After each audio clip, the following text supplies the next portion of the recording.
Hello students, आज हम chapter 13 समिति प्रश्नावली 13.2 से क्वेश्चन नंबर 7 सोल्व करेंगे। तो क्वेश्चन नंबर 7 देखिए, अंग्रेजी वर्णमाला के ए से जेड तक के सभी अक्षरों पर विचार कीजिए। इनमें से उन अक्षरों की सूची बनाइए जिनमें ऊर्ध्वाधर समिति की रेखाएं हों जैसा कि ए, क्षैतिज समिति की रेखाएं हों जैसा कि बी, समिति की रेखाएं ना हो जैसा कि क्यू। तो देखिए, इस क्वेश्चन में कहा गया है कि अंग्रेजी वर्णमाला के ये जो अक्षर हैं ए से जेड, इन ए से जेड तक के अक्षरों में से उन अक्षरों की सूची बनानी है जिनमें ऊर्ध्वाधर समिति की रेखाएं हो जैसा कि ए। देखिए, ये ऊर्ध्वाधर समिति की रेखा है और ये क्षैतिज समिति रेखा है। तो हमें देखिए उन अक्षरों की सूची बनानी है जिनमें ऊर्ध्वाधर समिति की रेखाएं हो जैसा कि ए। देखिए, यहाँ उन्होंने दिखा रखा है कि ये जो अक्षर ए है इसमें देखिए सिर्फ ऊर्ध्वाधर समिति की रेखा खींची जा सकती है। उसके बाद क्षैतिज समिति की रेखाएं हो जैसा कि बी। फिर उन अक्षरों की भी सूची बनानी है जिनमें क्षैतिज समिति की रेखाएं हो, जैसे कि अक्षर बी है उसमें सिर्फ क्षैतिज समिति की रेखा खींची जा सकती है। सी पार्ट में कहा गया समिति की रेखाएं ना हो जैसा कि क्यू, और उन अक्षरों की भी सूची बनानी है जिनमें समिति की रेखाएं ना हो जैसे कि अक्षर क्यू, इसमें कोई समिति रेखा नहीं खींची जा सकती। तो देखिए, यहाँ पर मैंने लिखा है कि वे अक्षर जिनमें ऊर्ध्वाधर समिति की रेखाएं हैं, जिन अक्षरों में ऊर्ध्वाधर समिति की रेखाएं खींची जा सकती हैं उन्हें यहाँ पे लिखेंगे। वे अक्षर जिनमें क्षैतिज समिति की रेखाएं हैं उन्हें यहाँ पे लिखेंगे, और वे अक्षर जिनमें समिति की रेखाएं नहीं हैं उन्हें यहाँ पर लिखेंगे। तो अब देखिए, समिति की रेखा क्या होती है? ऐसी रेखा जो किसी आकृति को दो बराबर भागों में बांटती है, समिति की रेखा कहलाती है। तो यहाँ पर देखिए, मैंने ए से लेके जेड तक ये अक्षर लिख लिए हैं, ठीक है, रफ में लिख लिए हैं। तो इससे मुझे अब देखना है कि किन में ऊर्ध्वाधर समिति की रेखा खींची जा सकती है, किन में क्षैतिज समिति की रेखाएं खींची जा सकती है, और कौन से वो अक्षर है जिनमें कोई समिति रेखा नहीं खींची जा सकती। सबसे पहले देखिए अक्षर है ए। अब देखिए, ए में ऊर्ध्वाधर समिति की रेखा खींची जा सकती है। ऊर्ध्वाधर यानी ऐसे में, ये ऊर्ध्वाधर समिति की रेखा है। तो देखिए, ये रेखा इस आकृति को इन दो बराबर भागों में बांट रही है। अगर मैं इस भाग को समिति की रेखा के साथ इस तरह से मोड़ूंगी तो ये दोनों भाग एक दूसरे के ऊपर पूरी तरह से आ जाएंगे। तो देखिए, ए में सिर्फ ऊर्ध्वाधर समिति की रेखा खींची जा सकती है, क्षैतिज समिति रेखा नहीं खींची जा सकती। अगर मैं ऐसे में समिति रेखा खींचूंगी तब देखिए इस अक्षर के ये दो बराबर भाग नहीं हो रहे हैं, ठीक है। तो ए में सिर्फ ऊर्ध्वाधर समिति की रेखा खींची जा सकती है, तो ए को यहाँ पे लिख लेंगे, क्योंकि यहाँ पर हम वो अक्षर लिख रहे हैं जिनमें ऊर्ध्वाधर समिति रेखा खींची जा सकती है। ए के बाद देखिए बी। अब बी में देखिए ऊर्ध्वाधर समिति रेखा नहीं खींची जा सकती, क्योंकि तब बी के देखिए ये दो बराबर भाग नहीं हो रहे हैं। बी में हम क्षैतिज समिति रेखा खींच सकते हैं, ये है क्षैतिज समिति रेखा। अब बी के देखिए दो बराबर भाग हो रहे हैं। अगर मैं इस वाले भाग को समिति रेखा के साथ इस तरह से मोड़ूंगी तो ये दोनों भाग एक दूसरे के ऊपर पूरी तरह से आ जाएंगे। तो बी में क्षैतिज समिति रेखा खींची जा सकती है, तो बी को हम यहाँ पे लिखेंगे। यहाँ पर हम वो अक्षर लिख रहे हैं जिनमें क्षैतिज समिति रेखा खींची जा सकती है। उसके बाद देखिए अगला अक्षर है सी। अब देखिए, सी में ऊर्ध्वाधर समिति रेखा नहीं खींची जा सकती, क्योंकि तब सी के ये दो बराबर भाग नहीं हो रहे। सी में देखिए ऐसे क्षैतिज समिति रेखा हम खींच सकते हैं। अब देखिए, सी के ये दो बराबर भाग हो रहे हैं। अगर मैं इस वाले भाग को समिति रेखा के साथ इस तरह से मोड़ूंगी तो ये दोनों भाग एक दूसरे के ऊपर पूरी तरह से आ जाएंगे। तो सी को यहाँ लिख लूँगी, क्योंकि सी में क्षैतिज समिति रेखा खींची जा रही है। सी के बाद देखिए अगला अक्षर है डी। देखिए, डी में मैं ये ऊर्ध्वाधर समिति रेखा नहीं खींच सकती, क्योंकि तब देखिए डी के ये दो भाग हो रहे हैं, दोनों भाग बराबर नहीं। इस भाग में देखिए इस तरह से लाइन आ रही है और ये वाला भाग मुड़ा हुआ है, तो ये दो बराबर भाग नहीं हो रहे हैं। अब डी में देखिए मैं ये क्षैतिज समिति रेखा खींच सकती हूँ। अब डी के ये दो बराबर भाग हो रहे हैं, तो डी में क्षैतिज समिति रेखा खींची जा सकती है, तो डी को यहाँ लिख लेंगे। डी के बाद अगला अक्षर देखिए ई है। अब ई में ऊर्ध्वाधर समिति रेखा नहीं खींची जा सकती, क्योंकि तब ई के दो बराबर भाग नहीं हो रहे, पर ई में हम ये क्षैतिज समिति रेखा खींच सकते हैं। अब ई के देखिए दो बराबर भाग हो गए, तो ई को यहाँ लिख लेंगे, ठीक है। फिर एफ देखिए। अब देखिए, एफ में ना तो ऊर्ध्वाधर समिति रेखा खींची जा सकती है और ना ही क्षैतिज समिति रेखा खींची। अगर मैं देखिए ऐसे ऊर्ध्वाधर समिति रेखा खींचूँ तब एफ के दो बराबर भाग नहीं हो रहे हैं। इस वाले भाग में देखिए इस तरह से लाइन आ रही है, और जो इधर वाला भाग है यहाँ लाइन नहीं आ रही है। अगर मैं ऐसे क्षैतिज समिति रेखा खींचूंगी तो देखिए तब ये दो भाग होंगे। अब ऊपर वाले भाग में देखिए एफ ये इस तरह से मुड़ा है, नीचे की तरफ तो नहीं मुड़ा ना, तो एफ में कोई समिति रेखा नहीं खींची जा सकती है। तो एफ को हम यहाँ पर लिखेंगे। यहाँ हम वो अक्षर लिख रहे हैं जिनमें समिति की रेखाएं नहीं है, तो एफ यहाँ लिखेंगे। एफ के बाद देखिए अगला अक्षर है जी। देखिए, जी में भी ना ऊर्ध्वाधर समित रेखा खींची जा सकती है और ना ही क्षैतिज। अगर हम ऊर्ध्वाधर खींचेंगे इस तरह से तो दो बराबर भाग नहीं हो रहे। अगर ऐसे क्षैतिज खींचेंगे तब भी देखिए दो बराबर भाग नहीं हो रहे। जी का जो नीचे वाला भाग वो देखिए किस तरह से मुड़ा हुआ है, ऊपर ऐसा भाग नहीं बना हुआ। तो जी में कोई समित रेखा नहीं खींची जा सकती, तो जी को भी हम यहाँ पे लिखेंगे। ठीक है, जी के बाद देखिए अगला अक्षर है एच। अब देखिए एच में ऐसे ऊर्ध्वाधर समित रेखा हम खींच सकते हैं। अब एच के दो बराबर भाग हो गए।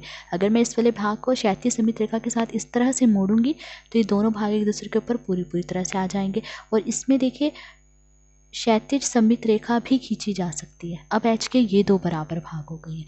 तो एच में देखिए ऊर्ध्वाधर समित रेखा भी खींची जा रही है और क्षैतिज भी। तो एच को देखिए हम यहाँ भी लिखेंगे और एच को यहाँ भी लिखेंगे, क्योंकि इसमें ऊर्ध्वाधर भी खींची जा रही है समित रेखा और क्षैतिज समित रेखा भी खींची जा रही है। एच के बाद देखिए अगला अक्षर है आई। अब देखिए आई में ऊर्ध्वाधर समित रेखा भी खींची जा सकती है और क्षैतिज भी। देखिए इस तरह से हम ऊर्ध्वाधर समित रेखा खींचे तो आई के दो बराबर भाग हो गए, और ऐसे क्षैतिज समित रेखा खींचे तब आई के ये दो बराबर भाग हो गए। अगर मैं इस भाग को क्षैतिज रेखा के साथ इस तरह से मोड़ूंगी तो दोनों भाग एक दूसरे के ऊपर पूरी तरह से आ जाएंगे। तो आई में दोनों समित रेखाएं खींची जा सकती है, तो आई को हम यहाँ पे भी लिखेंगे और आई को यहाँ भी लिख लेंगे। आई के बाद देखिए अगला अक्षर है जे। अब देखिए जे में ना तो क्षैतिज समित रेखा खींची जा सकती है ना ही ऊर्ध्वाधर। अगर मैं ऐसे क्षैतिज समित रेखा खींचूं तब जे के दो बराबर भाग नहीं हो रहे, क्योंकि ऊपर वाले भाग में देखिए इस तरह से लाइन आ रही है और नीचे वाले भाग में लाइन नहीं आ रही। और ऐसे ऊर्ध्वाधर समित रेखा भी नहीं खींची जा सकती, क्योंकि तब जे के ये दो बराबर भाग नहीं हो रहे हैं। ठीक है, तो जे में कोई समित रेखा नहीं खींची जा सकती, तो जे को हम यहाँ पे लिख लेंगे। ठीक है, जे के बाद देखिए अगला अक्षर है के। अब देखिए के में ऊर्ध्वाधर समित रेखा नहीं खींची जा सकती, क्योंकि तब के ये दो भाग हो रहे हैं और ये बराबर नहीं है। इस वाले भाग में देखिए लाइन आ रही है, जो ये दूसरा भाग होगा यहाँ लाइन नहीं आएगी ऐसे, पर इसमें हम क्षैतिज समित रेखा खींच सकते हैं इस तरह से। अब के ये दो बराबर भाग हो गए हैं। ठीक है, तो के में क्षैतिज समित रेखा खींची जा सकती है, तो के को यहाँ लिख लेंगे। के बाद देखिए अगला अक्षर क्या है एल। एल में कोई समित रेखा नहीं खींच सकते, ना तो ऊर्ध्वाधर और ना ही क्षैतिज। अगर हम ऐसे क्षैतिज खींचेंगे तो देखिए एल के ये दो भाग होंगे और नीचे वाले भाग में देखिए एल इस तरह मुड़ा है पर ऊपर तो नहीं मुड़ा, तो एल में कोई समित रेखा नहीं खींची जा सकती, तो एल को हम यहाँ पे लिख लेंगे। ठीक है, उसके बाद देखिए अगला अक्षर है एम। अब देखिए एम में हम सिर्फ ऊर्ध्वाधर समित रेखा खींच सकते हैं ऐसे। अब एम के ये दो बराबर भाग हो गए। अगर मैं इस वाले भाग को समित रेखा के साथ इस तरह से मोड़ूंगी तो दोनों भाग एक दूसरे के ऊपर पूरी तरह से आ जाएंगे। तो एम में सिर्फ ऊर्ध्वाधर समित रेखा खींची जा सकती है, तो एम को हम यहाँ लिख लेंगे। एम के बाद देखिए अगला अक्षर है एन। अब एन में देखिए कोई समित रेखा नहीं खींची जा सकती। अगर मैं ऐसे ऊर्ध्वाधर समित रेखा खींचूं तब एन के देखिए ये दो भाग होंगे, दोनों भाग बराबर नहीं है। अगर मैं इस भाग को ऐसे मोड़ूंगी समित रेखा के साथ तो ये दोनों भाग जो है एक दूसरे के ऊपर पूरी तरह से नहीं आएंगे। और ना ही एन में ऐसे क्षैतिज समित रेखा खींची जा सकती, क्योंकि तब ये दोनों भाग बराबर नहीं हो रहे हैं। ठीक है, तो एन में कोई समित रेखा नहीं खींची जा सकती है, तो एन को हम यहाँ पर लिख लेंगे। एन के बाद देखिए अगला अक्षर है ओ।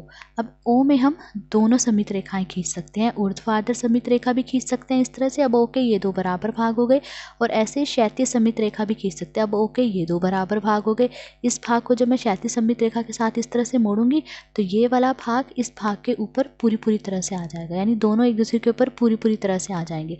तो ओ को देखिए हम यहाँ पे भी लिख लेंगे, क्योंकि इसमें ऊर्ध्वाधर समित रेखा भी खींची जा रही है, और ओ को यहाँ पर भी लिख लेंगे। अब अगला अक्षर देखिए पी है। अब देखिए पी में कोई समित रेखा नहीं खींची जा सकती। अगर मैं ऐसे ऊर्ध्वाधर खींचूं तो ये दो भाग होंगे। अब देखिए इस भाग में इस तरह से लाइन आ रही है पर दूसरे भाग में लाइन नहीं आ रही है। और अगर ऐसे में खींचूंगी क्षैतिज समित रेखा तो भी ये दो बराबर भाग नहीं हो रहे हैं। तो पी में कोई समित रेखा नहीं खींची जा सकती, तो पी को हम यहाँ पे लिख लेंगे। अब देखिए अगला अक्षर है क्यू।